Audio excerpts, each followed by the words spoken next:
Question है जो मेरे से ऑलमोस्ट मेरे हर सेशन में कोई ना कोई जरूर पूछता है। तो मैंने सोचा कि आज इस क्वेश्चन की डेप्थ में हम चलेंगे मिल करके, यानी कि आप जो मुझे अभी वीडियो में देख रहे हैं और मैं, हम लोग मिल करके इस क्वेश्चन की डेप्थ में चलेंगे और डीपली समझने की कोशिश करेंगे कि इस क्वेश्चन का क्या आंसर है।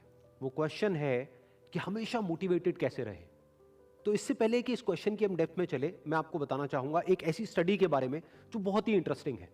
वो हुई थी कोलंबिया यूनिवर्सिटी में 1998 में। एक प्रोफेसर ने स्टडी को किया जिसमें कि बहुत सारे बच्चे थे जो कि सारे 5th स्टैंडर्ड के थे और उनको पजल्स थी बहुत तरह तरह की सॉल्व करने के लिए। उसमें से कुछ पजल्स बहुत ही मुश्किल थी, कुछ बहुत ही आसान थी। उसके बाद में जब उन बच्चों ने उन पजल्स को सॉल्व किया तो उसके बाद में सभी बच्चों को एक ही बात कही गई कि आपने बहुत अच्छा किया। बस यहां पर एक छोटा सा फर्क था। आधे बच्चों को उन्होंने कहा कि आपने इतना एक्स्ट्राऑर्डिनरी इसलिए परफॉर्म किया क्योंकि आप बहुत ही ज्यादा इंटेलिजेंट हो, और बाकी के जो आधे बच्चे थे उनको कहा गया कि आपने जो इतना एक्स्ट्राऑर्डिनरी परफॉर्म किया उसकी वजह थी आपका हार्ड वर्क। फिर उसके बाद में दोबारा से इन सब बच्चों को कुछ पजल्स दी गई सॉल्व करने के लिए, जिसमें से कुछ बहुत ही आसान थी और कुछ बहुत ही मुश्किल थी। अब यहां पर कुछ बहुत इंटरेस्टिंग निकल करके आया जो किसी ने एक्सपेक्ट भी नहीं किया था। वो बच्चे जिनको कहा गया था कि आप बहुत इंटेलिजेंट हो, बहुत स्मार्ट हो, उनको जब वो पजल्स मिली तो उन्होंने क्या किया, जो मुश्किल पजल्स थी उसको छोड़ दिया, आसान पजल्स के ऊपर काम करना शुरू किया, और उसमें भी कुछ देर बाद ही वो बच्चे बोर हो गए। दूसरी तरफ से वो बच्चे जिनको कहा गया था कि आपने इतना एक्स्ट्राऑर्डिनरी परफॉर्म इसलिए किया क्योंकि आपने हार्डवर्क किया, उन्होंने सिर्फ आसान पजल्स को अटेम्प्ट नहीं किया बल्कि मुश्किल से मुश्किल पजल्स को भी अटेम्प्ट किया और सॉल्व किया। फिर उसके बाद में जब ये पूरी स्टडी कंप्लीट हुई तो उन बच्चों से पूछा गया कि किसको ज्यादा मजा आया इसको करने में। तो वो बच्चे जिनको कहा गया था कि आप बहुत इंटेलिजेंट हो, उनको मजा नहीं आया, यानी कि वो मोटिवेटेड नहीं थे। और वो बच्चे जिनको कहा गया था कि जो भी आपने किया वो अपने हार्डवर्क की वजह से किया, उन्होंने ना सिर्फ अच्छा परफॉर्म किया बल्कि वो एंड तक मोटिवेटेड भी थे और उनको मजा भी आया। अब ये स्टडी जिसके बारे में मैंने अभी आप लोगों को बताया, ये इतनी इंटरेस्टिंग इसलिए है क्योंकि ये जिस तरीके से हम सोचते हैं, हमारे थॉट पैटर्न को चैलेंज करती है। हम क्या सोचते हैं कि अगर हम पेरेंट्स हैं या हम टीचर्स हैं और अपने बच्चों को हम बोलेंगे कि आप बहुत इंटेलिजेंट हो, आप बहुत स्मार्ट हो, तो वो अच्छा परफॉर्म करेंगे। लेकिन इस स्टडी में एग्जैक्ट उसका ऑपोजिट निकल करके आया है। तो इस स्टडी में जो फैक्ट्स रिवील हुए उसको समझने के लिए हमको एक कॉन्सेप्ट को समझना पड़ेगा, जिस कॉन्सेप्ट को कहा जाता है लोकस ऑफ कंट्रोल। हुआ क्या कि जिन बच्चों को कहा गया कि आप बहुत ही स्मार्ट हो, बहुत ही इंटेलिजेंट हो, उनका जो लोकस ऑफ कंट्रोल था वो उनके अंदर नहीं था, उनके बाहर था।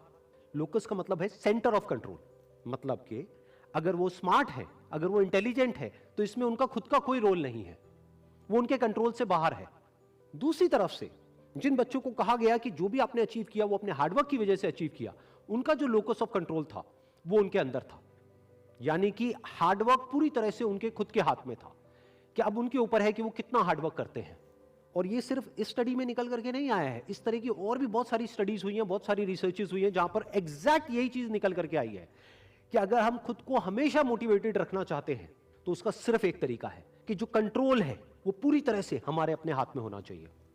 तो अब समझने की कोशिश करते हैं कि ऐसा क्या होता है कि जो कंट्रोल है वो हमारे हाथ से चला जाता है, और ऐसा क्या होता है जब कंट्रोल हमारे हाथ में आ जाता है। जब भी हम एक्सटर्नल फैक्टर्स की बात करते हैं कि मैं ये नहीं कर पा रहा इस वजह से, उस वजह से, उस वजह से, जो कि मेरे कंट्रोल से बाहर है, तो हमारे हाथ से कंट्रोल चला जाता है। लेकिन जब हम बात करते हैं कि हम एग्जैक्टली क्या कर सकते हैं, जब हम अपनी कैपेबिलिटीज के बारे में बात करते हैं, तब कंट्रोल पूरी तरह से हमारे हाथ में आ जाता है। जब हमारा फोकस उन रीजंस पे नहीं होता है जिनकी वजह से हम वो नहीं कर सकते जो हम करना चाहते हैं, बल्कि उस जगह पर होता है कि जिस वजह से हम वो कर सकते हैं जो हम करना चाहते हैं, तब हम अंदर से मोटिवेटेड होते हैं। फॉर एग्जाम्पल, आप जिस भी फील्ड में हो, उस फील्ड में कुछ लोग हैं जो टॉप पे बैठे हैं। आपके पास में दो ऑप्शन है। एक, आप बोल सकते हो कि वो लोग, उनके अंदर कुछ स्पेशल है, उनके अंदर कुछ एक्स्ट्राऑर्डिनरी है, उनके अंदर कोई ऐसा टैलेंट है जो आपके अंदर नहीं है, या फिर उनकी किस्मत है जिसकी वजह से वो वहां पर बैठे हैं, या फिर उनके पास में कुछ था, किसी का सपोर्ट था जिस वजह से वो वहां पर है। अगर इसमें से ऐसा आपने कुछ भी बोला तो आप फंस गए। अब आप मोटिवेटेड नहीं रह सकते उस काम को करने के लिए जो आप काम कर रहे हो, क्योंकि अब कंट्रोल आपके हाथ से बाहर है। क्योंकि अब अगर आपके पास में वो है ही नहीं जो उनके पास में है, तो अब आप वो कैसे बन सकते हो जो कि वो बन चुके हैं। लेकिन अगर आप ये बोलते हो कि जिस भी फील्ड में आप हो, उस फील्ड में जो भी टॉप पे बैठे हैं वो वहां पर है अपने हार्डवर्क की वजह से, अपने स्मार्ट वर्क की वजह से, या जो कुछ भी उन्होंने किया, जो कुछ भी उन्होंने सीखा उसकी वजह से, तो अगर वो कर सकते हैं तो मैं भी कर सकता हूं। उन्होंने भी मेरी ही तरह एक ना एक दिन कहीं ना कहीं से शुरुआत करी थी, जहां से कि आज मैं शुरुआत कर रहा हूं। तो मुझ में और उनमें अगर कोई फर्क है तो वो सिर्फ एक है, वो है टाइम का, कि आने वाले 10 साल बाद या 20 साल बाद मैं भी उन्हीं की जगह पर हो सकता हूं या उनसे भी आगे हो सकता हूं जहां पर आज वो है। तो अब कंट्रोल पूरी तरह से आपके हाथ में है। तो हमारे पास में हमेशा ये दो ऑप्शंस होते हैं, एक कि हम कंट्रोल को अपने हाथ से छोड़ दें और दूसरा कि कंट्रोल हम पूरी तरीके से अपने हाथ में ले लें। एक कि कंट्रोल हमारा बाहर हो, एक है कंट्रोल हमारा अंदर हो। तो इस बात को हमेशा याद रखना कि आपका कंट्रोल कहीं बाहर नहीं होना चाहिए, आपके अपने ही अंदर होना चाहिए। Wish you all the very best. Thank you so much.